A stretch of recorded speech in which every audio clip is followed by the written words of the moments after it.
Hi అండి. ఈరోజైతే మామిడికాయ పప్పు చేసుకున్నాము. చాలా బాగుంది. మీకు కూడా నచ్చితే మీరు కూడా చేసుకోండి. అయితే ముందుగా 3/4 కేజీ పప్పు కుక్కర్లో ఇట్లా 2-3 టమాటాలు వేసుకొని 4-5 పచ్చిమిర్చి, 2 ఉల్లిగడ్డలు, తర్వాత కొంచెం ఆయిల్, కొంచెం పసుపు వేసుకొని కుక్కర్లో ఇలా కచ్చాపచ్చాగా కొంచెం ఉడకబెట్టుకోవాలి. బాగా మెత్తగా కాకుండా ఉడకబెట్టుకొని పక్క పెట్టేసుకున్న తర్వాత ఇవి కరివేపాకు 4-5 రెబ్బలు ఉన్నాయండి. తర్వాత వెల్లుల్లిపాయలు కచ్చాపచ్చగా దంచుకున్నాము. కొత్తిమీర, మామిడికాయలు 2 పక్క గీరుకొని ముక్కలు చేసి పక్క పెట్టేసుకున్నాము. తర్వాత ఉల్లిపాయలు చిన్న చిన్న ముక్కలుగా కట్ చేసుకోవాలి. పచ్చిమిర్చి నిలువుగా చీరుకోవాలి. టమాటో చిన్న చిన్న ముక్కలుగా కట్ చేసుకొని అది పక్కన పెట్టేసుకున్న తర్వాత పొయ్యి మీద ఒక గిన్నె పెట్టేసుకొని తగినంత ఆయిల్ వేసుకోవాలి.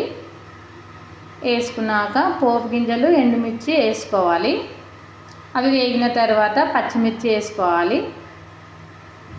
పచ్చిమిర్చి వేసుకున్నాక ఉల్లిపాయలు కూడా వేసుకోవాలి. అవి మంచిగా కలుపుకోవాలి. తర్వాత 2 స్పూన్ల పసుపు వేసుకోవాలి. ఈ ఉల్లిపాయలు, ఈ పచ్చిమిర్చి వేగిన తర్వాత కరివేపాకు వేసుకోవాలి. కరివేపాకు మంచిగా కలిసిన తర్వాత నూనెలో వేగిన తర్వాత ఇప్పుడు కచ్చాపచ్చాగా దంచుకున్న వెల్లుల్లి రెబ్బలు వేసుకోవాలి.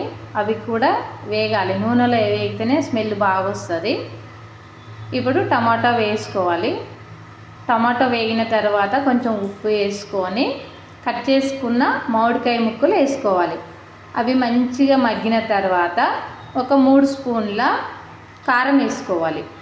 అది కూడా మిక్స్ చేసుకున్న తర్వాత ఇప్పుడు పప్పు వేసుకోవాలి.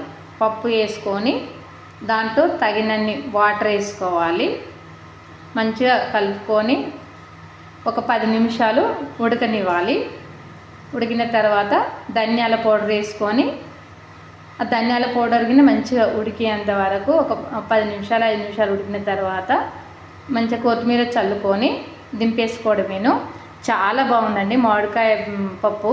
మీరు కూడా చేసుకోండి. Bye bye.